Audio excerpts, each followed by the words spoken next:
El día de hoy estaremos hablando del caso de Juana Barraza, mejor conocida como la Mataviejitas. Bienvenidos y comenzamos. Juana Barraza nació un 27 de diciembre de 1958 en Epazoyucan, Hidalgo, México. Su padre abandonó a su madre el mismo día que ella nació y se llevó con él a su hermano. 3 meses después, su madre y ella se trasladaron al entonces Distrito Federal. Su madre, Justa Imperio, se dedicaba a las labores domésticas y tuvo 2 hijos con otro hombre. También destaca en esta parte de su vida que su madre se volvió alcohólica y que tenía una situación muy precaria.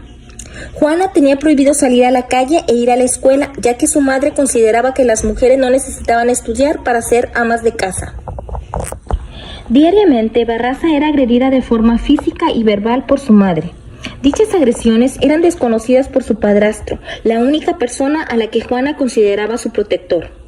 Se dice que un día la madre de Juana decidió ir a beber con unos amigos y se la llevó. En estado de ebriedad decidió dar a cambio 3 cervezas a un hombre quien golpeó, ató de muñecas y abusó sexualmente de la mujer.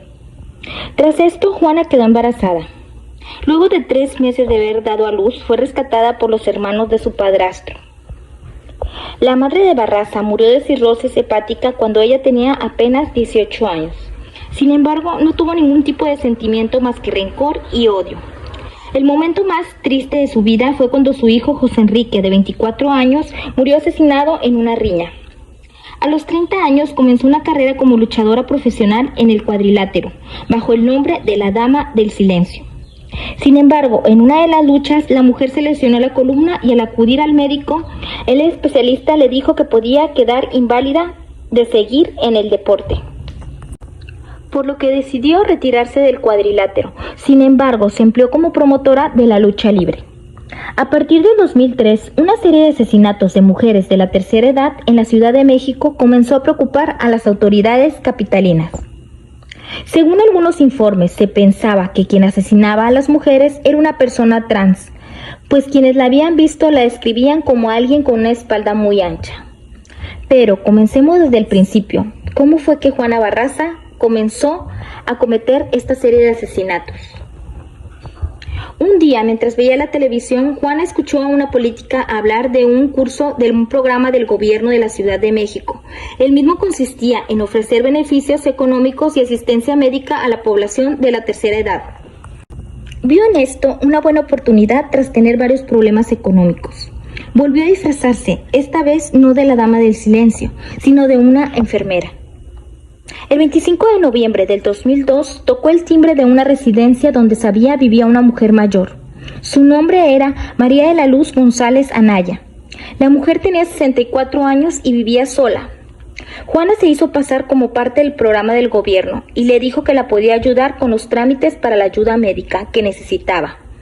María, con total ingenuidad, le creyó. La invitó a pasar a su casa sin saber lo que pasaría. Una vez ya dentro del domicilio, Juana golpeó y la estranguló hasta matarla. Después buscó dinero y objetos de valor. Un solo crimen no fue suficiente para saciar sus instintos. Esto se convirtió en el nuevo pasatiempo de Juana. Ya no era el cuadrilátero, sino la casa de ancianas desamparadas. Todas con el mismo perfil, mujeres entre 60 y 90 años que vivían solas. Juana se presentaba con una facha de amabilidad, con un carnet falso y un estetoscopio y hablándoles sobre el programa de ayuda para adultos mayores. Les hacía sentir que les importaba, por lo que las señoras siempre confiaban en ella y le abrían las puertas sin pensar. Una vez adentro las golpeaba, estrangulaba con lo que encontrara o hería con armas punzocortantes. Una vez cometido el crimen, Juana saqueaba la vivienda y huía del crimen sin preocuparse de borrar indicios. Juana asesinó durante mucho tiempo, pero en el año 2003 las autoridades notaron que había varios casos con el mismo modus operandi. 9 de las víctimas asesinadas en el último año en México eran personas mayores de 60 años. Todas vivían solas y habían sido estranguladas. Algo que le llamó la atención a los forenses fue que ninguna tenía rastros de piel sobre las uñas, cosa que suele suceder cuando las personas atacadas se defienden, por lo que esto indicaba que no desconfiaban de su atacante. El procurador de justicia de la Ciudad de México creía que estaba ante una mente muy brillante y cuidadosa, ya que durante el periodo en el que ella pausaba los asesinatos, se dedicaba a ganarse la confianza de sus siguientes víctimas. Luego de someterse a pruebas, las huellas dactilares encontradas en la escena del crimen, los detectives llegaron a la conclusión de que se trataba de una sola persona, un asesino en serie. Extrañamente, ninguna de estas huellas coincidía con las ingresadas en la base de la policía. Estaban ante un delincuente que nunca antes había sido capturado, ni siquiera por infracciones menores. Las autoridades entrevistaron a varios testigos que habían visto al autor huir de la escena del crimen, y todos coincidían que se trataba de una mujer de apariencia muy masculina, debido a sus facciones duras y su espalda ancha. Llevaba su cabello tupido y rubio, medía unos 70 y tenía alrededor de 40 años aproximadamente. La policía pensaba que se trataba de un hombre que se vestía de mujer. Reforzaban este argumento que las ancianas habían sido estranguladas, por lo cual se ocupaba mucha fuerza para que fuera una mujer. La investigación siguió su curso durante un tiempo y sin tener ningún sospechoso.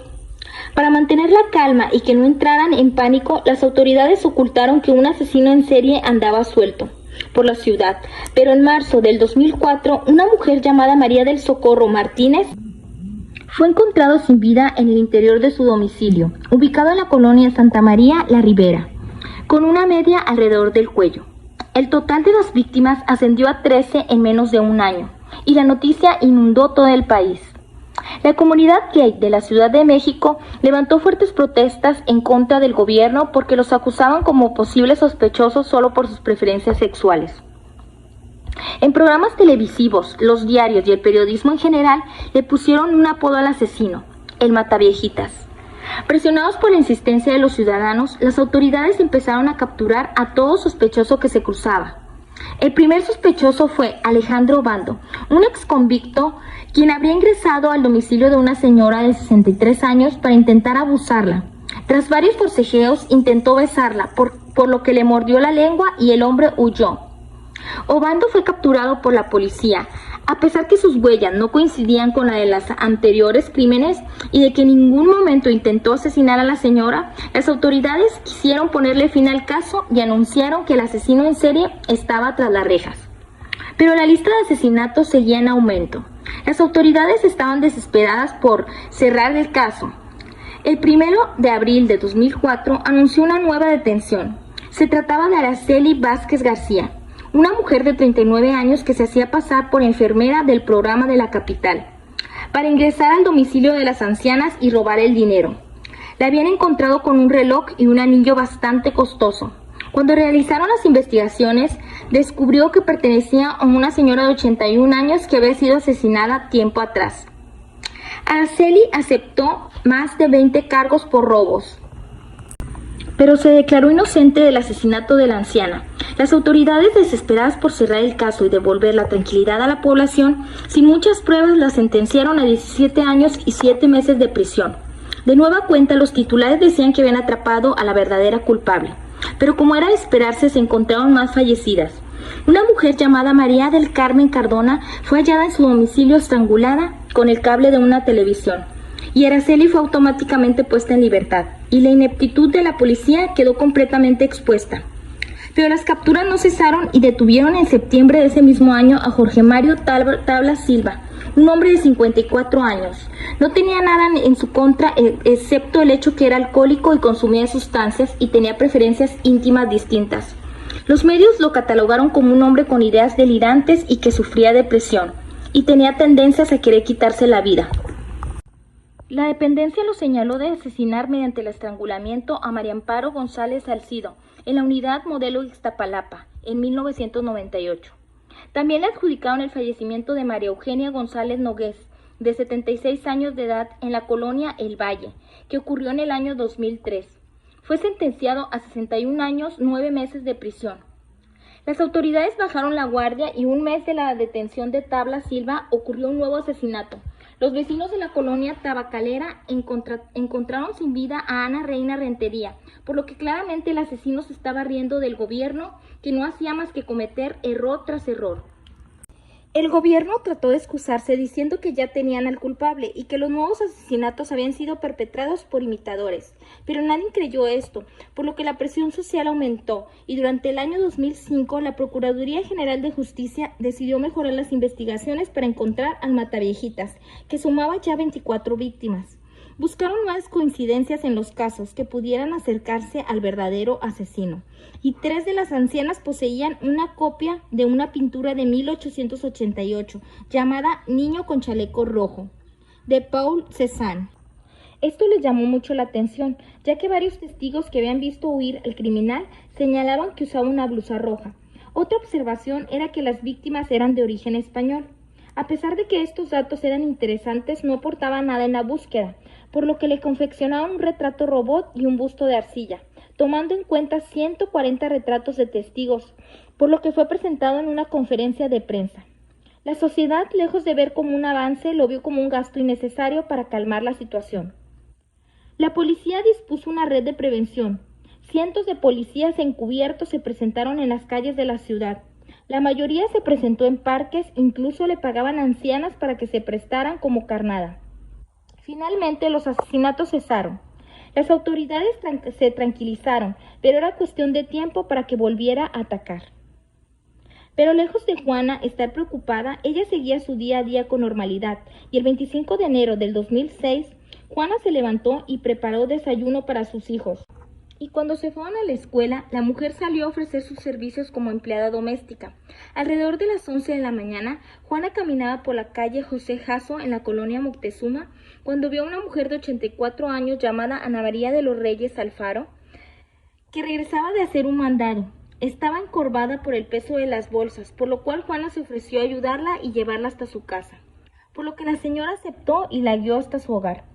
Una vez dentro, Juana le dijo que se dedicaba a hacer servicios de lavado y planchado, y Ana María le ofreció 22 pesos por docena de ropa, a lo que Juana le respondió que era muy poco. La anciana la provocó diciendo que era una gata y que las gatas siempre querían más dinero. Juana tomó el estetoscopio que se encontraba sobre la mesa, se puso detrás de la anciana y utilizando el cordón de caucho, rodeó su cuello hasta dejarla sin aire. Luego de cometer el crimen, siguió su modus operandi y tomó todos los objetos de valor, y mientras huía del lugar, se topó con un joven que la miró de arriba abajo. Ella pasó por su lado sin pensar que este era un inquilino de la señora.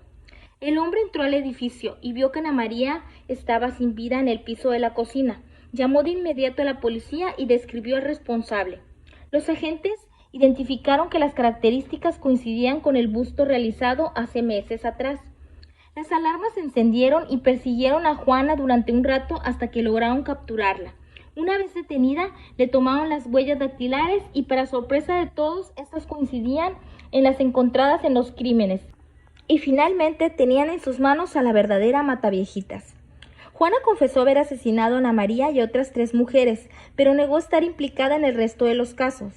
Sin embargo, el hecho que trajera un estetoscopio y planillas de solicitud de pensión para ancianos y una tarjeta que le identificaba como trabajadora social dejaba al descubierto su modus operandi. Además, las huellas dactilares de todos los lugares de investigación anteriores le implicaban, no tenía forma de liberarse. Los medios de comunicación hicieron correr la noticia, pero la población decía que el hecho de haberla descubierto en el acto significaba que la policía no había hecho realmente nada. Incluso se puso en duda que hubieran detenido a la asesina en serie. Juana fue vista en varios programas televisivos para mostrar su similitud con el busto de arcilla. Al mismo tiempo se inició el proceso penal. Era momento de que Barraza dejara de ser un problema para pasar a ser historia. El 30 de mayo del 2008, Juana declaró ante el juzgado que su motivación para cometer los crímenes había sido la necesidad económica. Pero, en cuanto los agentes la presionaron un poco, ella confesó la verdadera razón de los asesinatos. Dijo que odiaba a las señoras mayores porque le recordaban a su madre, que siempre la había maltratado, y habló de cuando fue una niña, y su mamá justa le había pegado, maldecido y finalmente regalado a un señor para que la abusara. No mostró arrepentimiento por los crímenes, pero sí expresó que no merecía el perdón de Dios ni de nadie. La fiscalía la acusó de un total de 48 crímenes. Aunque solo una parte pudo ser probada, Juana Barraza fue sentenciada a 759 años de cárcel por el asesinato de 16 mujeres entre 60 y 85 años. y por 12 robos agraviados. Si bien la ley permite que pasados los 50 años de cárcel se aplique la libertad condicional, a Juana le revocaron este derecho. También el de reducción de condena y el de la posibilidad de pagar una fianza, por lo cual pasará el resto de su vida en la cárcel de Santa Marta, Acatitla. Y este fue el caso de Juana Barraza, la Mataviejitas. Me despido y nos vemos hasta la próxima.